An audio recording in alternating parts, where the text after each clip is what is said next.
Page 30, sunrise, sunset.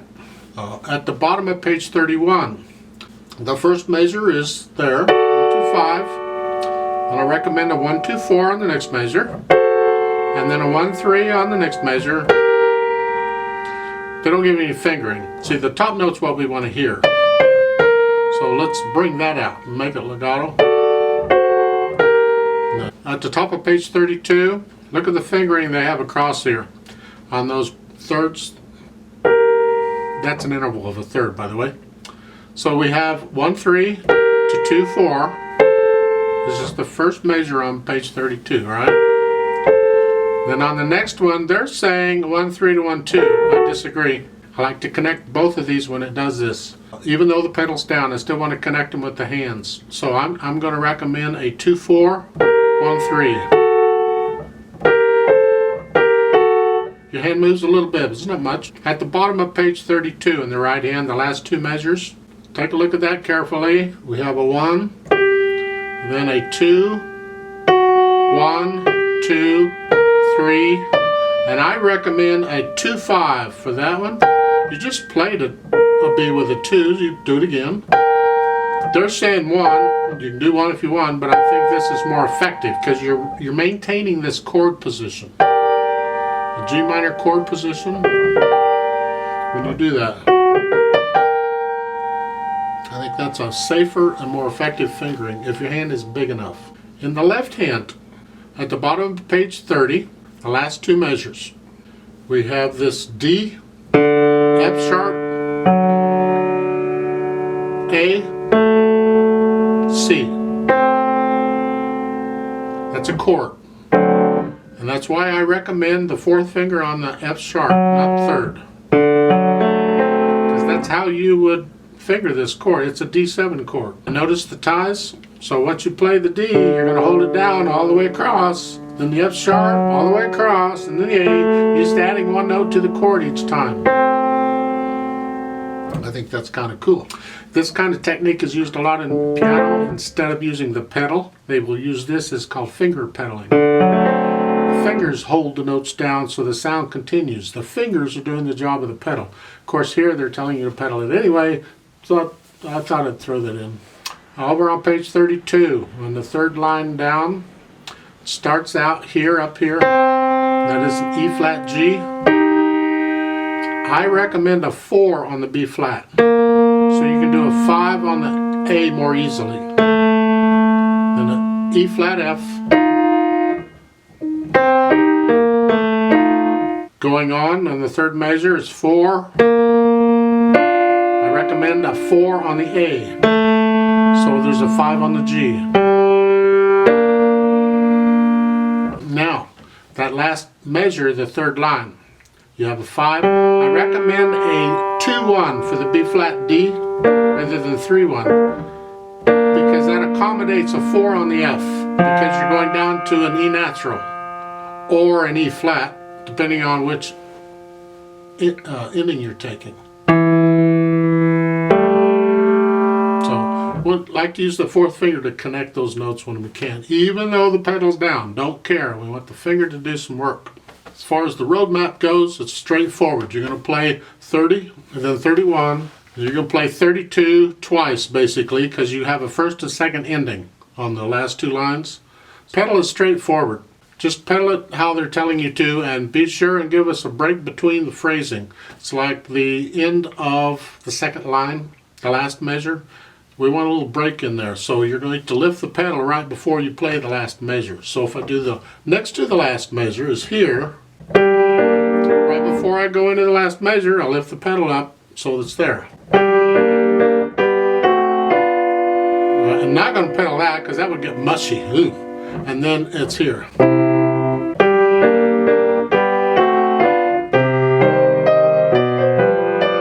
So be careful and only pedal when they're telling you to pedal, all right? We don't pedal over those eighth notes because that would mush them up. So you wait until after the eighth notes to pedal.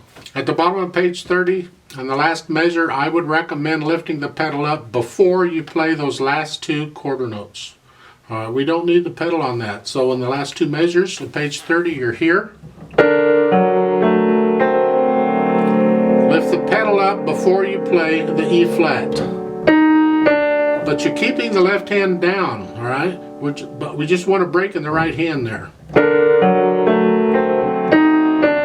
So we have, and then we can go on. Over on page 32, there's a difference of opinion on the pedaling. Some people will pedal it as it's shown, and some people will legato pedal it. Pedal it as it's shown, and you get that.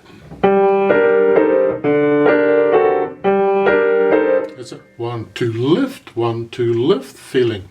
I like that better than the legato.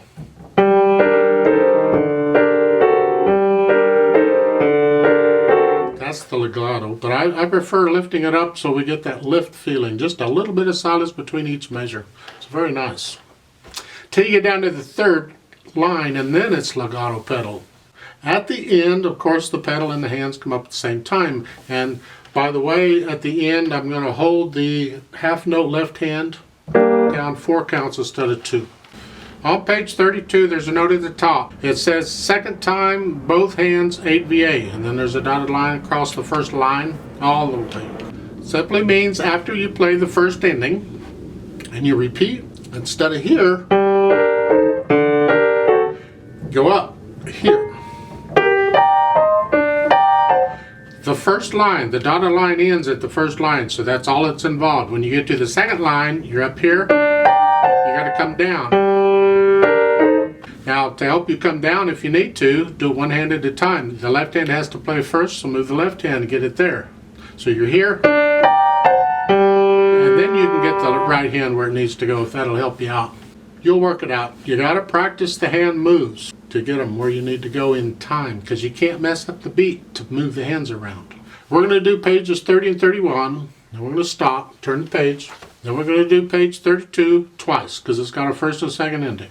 Now, if you're trying to perform it for somebody, you got to figure out a way to get the page turned without messing up the rhythm. And both hands are playing here at the end of page 31 and the beginning of page 32, so it's hard to do. You pretty much have to leave out some notes, and a lot of times we do this. And if you do, then leave out some of the notes in the left hand at the bottom of page 31 and just play the notes in the right hand to give you time to use the left hand to turn the page. And then when you start out the top of page 32, you play both hands together, because they're both important there. There's an advanced way of doing it, but it's tricky. How advanced you are, you could go ahead and play all the notes on page 31 and then memorize the first measure or two on page 32. And as you start to play those for memory, you're going to play them, everything with the right hand. You could use the left hand if you wanted. One hand, okay? So at the top of page 32, it would be here. I have to change the fingering, but this is a chord. And the pedal's helping you with that, so I can play it. That much to give me time to turn the page with the other hand, and then I can start using both hands again. We use these little tricks to turn pages from time to time. You have to figure it out. You have to practice the page turn. If you're struggling with the notes and all, you can forget that. It ain't going to work very well. Let's try this out. I'll give you 3 counts, so 3/4 time. And in case you're wondering, it's in the key of G minor. G minor has 2 flats. Go do my video on G minor scale. You'll see what I mean. So the right hand is here. Left hand is here. Foot's on the pedal. There we go.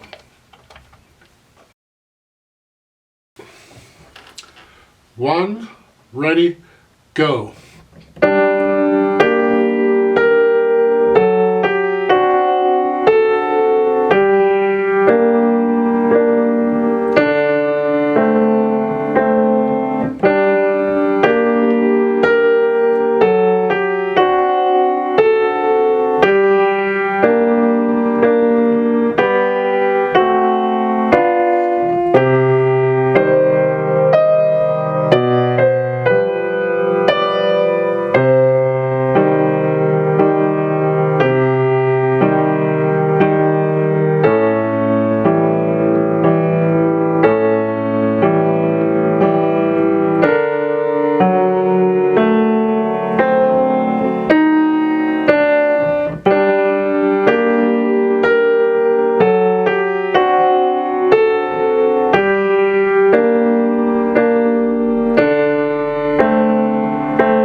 turn the page, hands where they go.